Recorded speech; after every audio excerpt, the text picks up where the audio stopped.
And we are live. All right, great Good stuff. morning, Great stuff. YouTube. Hello, YouTube. Local and global market opportunities safely at your fingertips. All right. And we are going to studio now.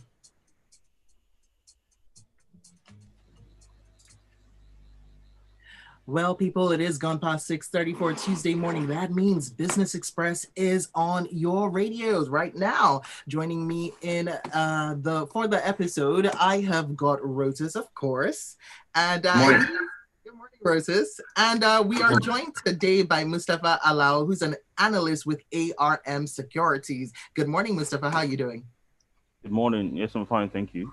Good to be here. Fantastic to have you on the show. Now, of course, we've got you too, so make sure you send your messages in to 0809 440 981 using WhatsApp. And you can also go over to Twitter, use the hashtag BusinessExpress981. We are also streaming live up on youtube.com/smooth981FM Lagos. So make sure you go over there, watch the live stream. If you have to get out of your car for any reason, and or if you just want to see what's going on, the people behind the faces behind the voices. And of course, you can leave a comment up on that live stream. So today's topic, this is an interesting one because with Russia and Ukraine, we've been talking about gas in Nigeria, right? So gas development in Nigeria. I'm excited to discuss this. All right, so where do we start? Yeah, great stuff. And of course, today's episode brought to our folks by ARM Securities. But Mustapha is an oil and gas analyst, and there's an article I think in the National Economy. I think I have it right here, where it says that Nigeria is the new. When it comes to gas, Nigeria is the new bride of Europe, seeing as Germany and other European nations are looking for ways to depend less on gas from Russia, seeing as Russia is the okay, yeah, there it is. So gas, they're saying that gas is the new, and that's Timmy Silva, who is the Minister of State for Petroleum Resources. So Mustapha, I just wanted to ask Mustapha if is it hype? Can Europe really turn to Nigeria for gas imports? Mustapha, what's your take? Well, with the whole issue happening, with the Russia-Ukraine conflicts at the moment, of course, we see, a lot of sanctions being imposed on Russia.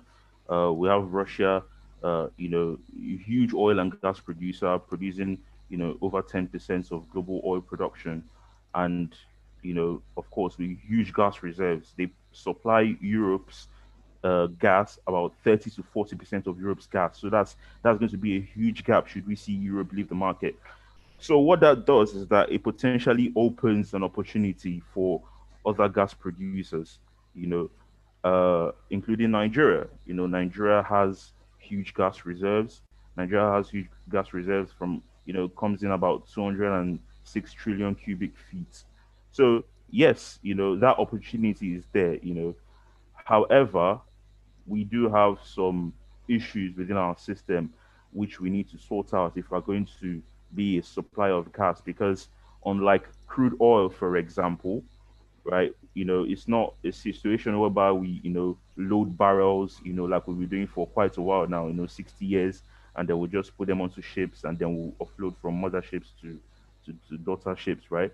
We need the infrastructure in place, and which is the thing that the Ministry of Petroleum, the Nigerian government are significantly looking at in order for us to develop our infrastructure to be able to supply gas, to other countries. We're looking at North Africa, looking at Europe.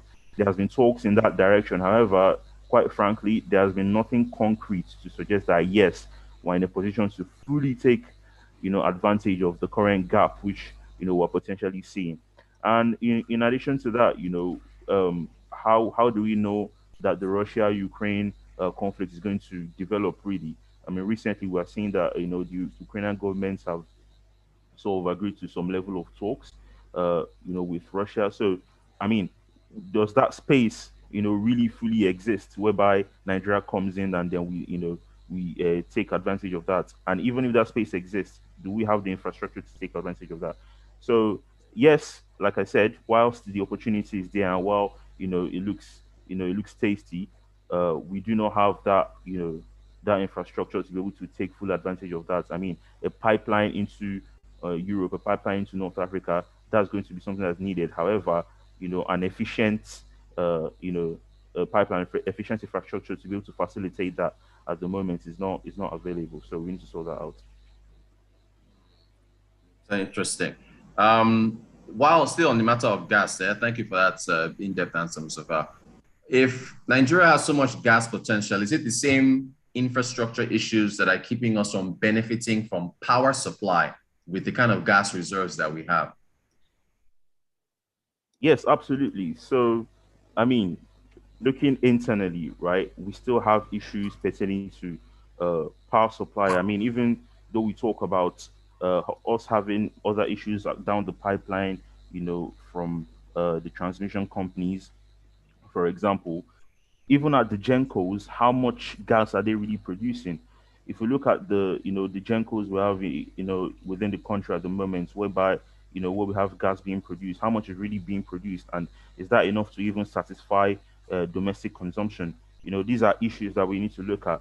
Also, if we look at the rates at which we're seeing, the level of supply of gas within the country, we're seeing that, being limited, and as a result, we're seeing an increase in prices of LPG ultimately, So these are the issues that we need to sort out, and it's one of the things that, hopefully the PIA will be able to, bring forth and be able, and at least prioritize it more for us to tackle.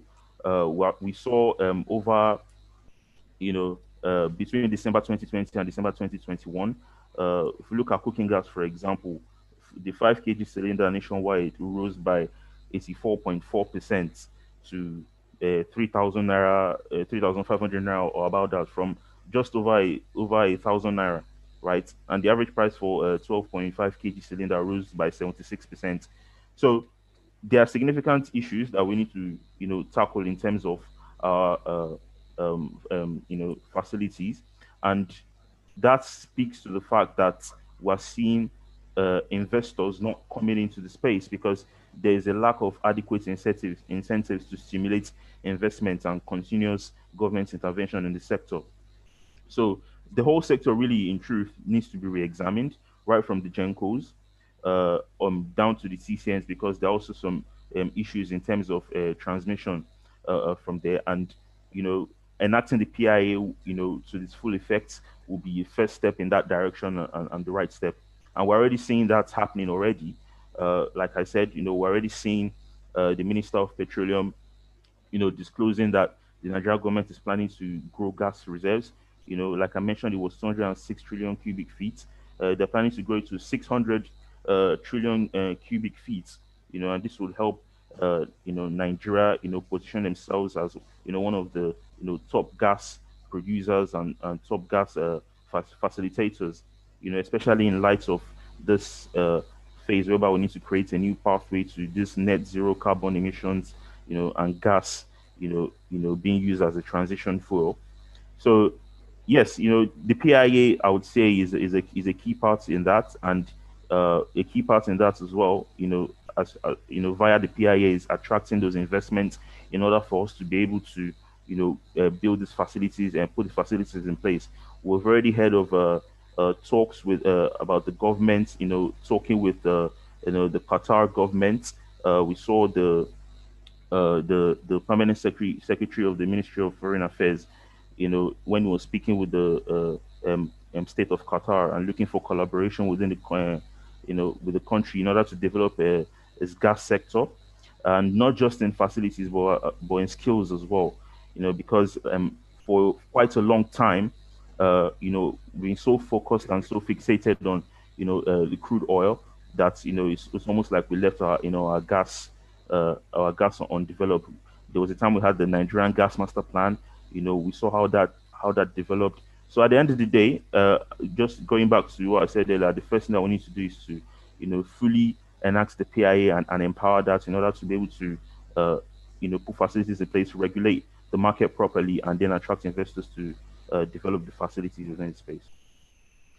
All right, now we've got a couple of questions, Mustapha and Rotus. So let's start off with this one from Ugo Collins, who says, why haven't we put the infrastructure in place to become a top gas supplier all these years? Why wait for a conflict situation to be talking about the potential of gas exportation? I don't see anything coming out of this, honestly, says Ugo Collins.